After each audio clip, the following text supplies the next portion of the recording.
Hello, I'm Sandra Victorova. Thank you for being here. Florida DOGE begins its work with sweeping audits from local governments to universities across the state.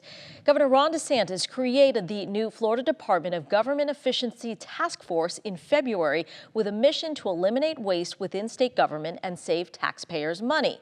Several Southwest Florida counties have named DOGE representatives to lead cost-cutting measures or to deliver data requested by the state. Kevin Carnsley, County's Clerk of Court and Comptroller, says federal DOGE efforts inspired him to appoint a new chief of government efficiency in his office even before the governor's executive order. They've already identified ways to save about $500,000 by renegotiating contracts, reducing travel expenses, and not filling vacancies. Carnes says he will not fire any of his 331 current employees in the cutbacks.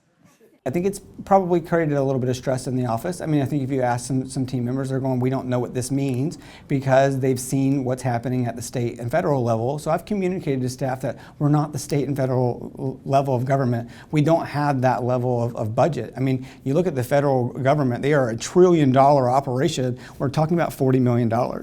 And so I've really tried to explain to them that this is a project for us to just make sure that we're dotting the I's and crossing the T's. I think you've heard the analogy, take a scalpel rather than a sledgehammer. I mean, that's really similar to what we're doing here at the clerk's office, just taking it one decision at a time and determining whether it's the right thing to do by the taxpayers that live here. The Florida DOGE team is also working to flag what the governor's office calls inefficiency within the state's university system. With more on this is anchor and reporter Chris Young with WMNF, a community radio station in Tampa. Chris, welcome. Thanks for joining us. Thanks for having me, Sandra. So I'm hoping you can describe sort of the scope of these audits happening right now at universities across the state. Yeah, definitely. So these audits are pretty sweeping. Florida public colleges and universities from across the state got a letter from Governor Ron DeSantis asking for a lot of information, basically to root out what he calls inefficiencies. He wants about 6 years worth of data on grants, research, staffing details, even how these universities and colleges calculate overhead cost.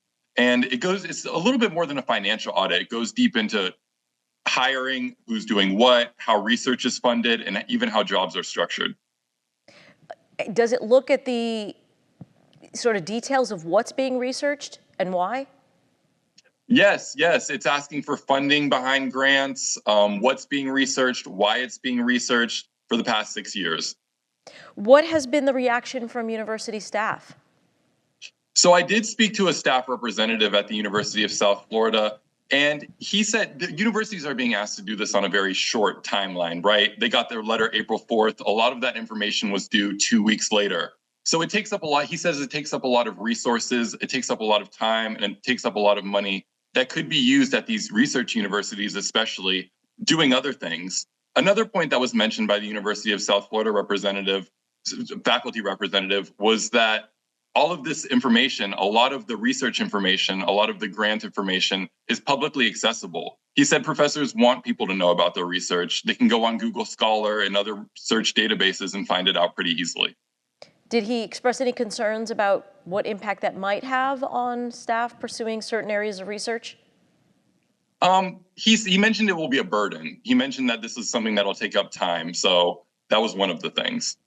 And do we know when action will be taken on these audits and who would take action?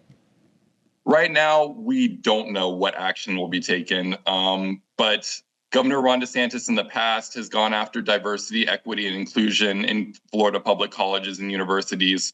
In 2023, he signed a law that actually banned the use of state funds and taxpayer monies on diversity, equity, and inclusion initiatives. And again, if he's following a model of what we're seeing federally with DOGE, with Trump and Elon Musk, it maybe could lead to cuts, but we have no certainties yet. Chris Young with WMNF, we so appreciate your time. Thank you. Thank you, Sandra. We reached out to Florida Gulf Coast University's president, Ajagul Timur, to discuss the impact of DOGE on the institution. She declined our request for an interview. As a matter of full disclosure, we want you to know that WGCU's broadcast license is held by FGCU. So to gain a better sense of the potential ramifications of these DOGE audits on the university system statewide, we are joined by Mike Martin, FGCU's President Emeritus. President Martin, welcome. Thank you. I'm glad to be connected again with WGCU. Always a thrill. So a lot of folks are going to say making Florida's universities more efficient, it sounds like a great idea. So you were president of FGCU from 2017 to 2023. Are there areas where FGCU and the entire university system can be made more efficient? Oh, I don't think there's any question that you are always seeking more efficiency. That's what we do so we can always deliver the best possible programs with our resources to students and citizens. But I think all in all, the system is well run, and I absolutely am certain that FGCU is a very efficient and effective organization. And so I'm not entirely sure what DOGE is likely to find, but at least from where I've sat, it certainly seems as though it's an excellent organization in serving its mission.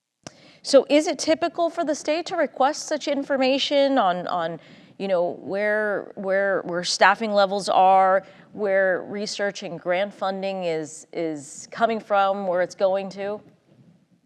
Well, it's very unusual, obviously. This has not happened much in my 50 years of history, more than 50 years of history in public higher education. I've never seen anything quite like this approach.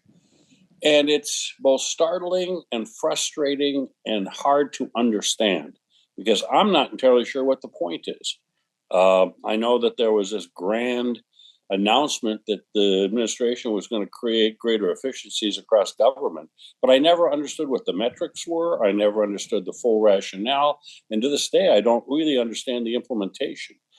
So, yes, I think there are always opportunities, and we've always been held accountable at public higher education in Florida and elsewhere. I mean, we get audited all the time by the state and by everybody else along the way, just as you do at WGCU.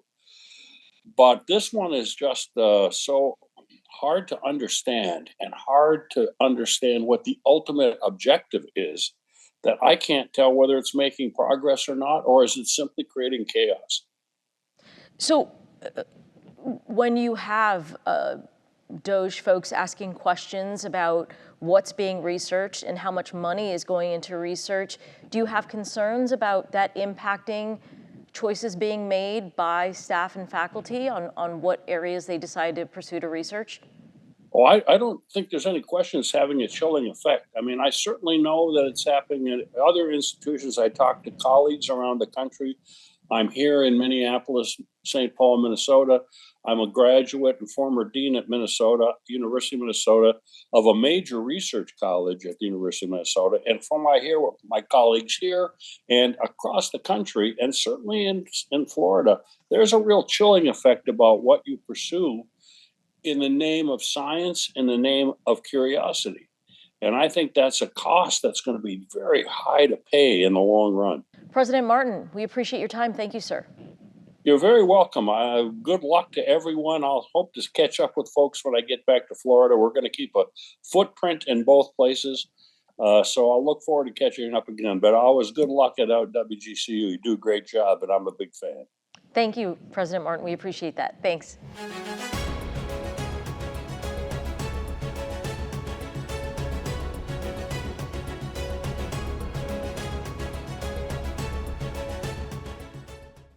Thanks for watching. We've got more great content for you, from news to the arts to the environment. So be sure to like and subscribe to WGCU's YouTube channel and follow us on our social media platforms for the stories that matter to you.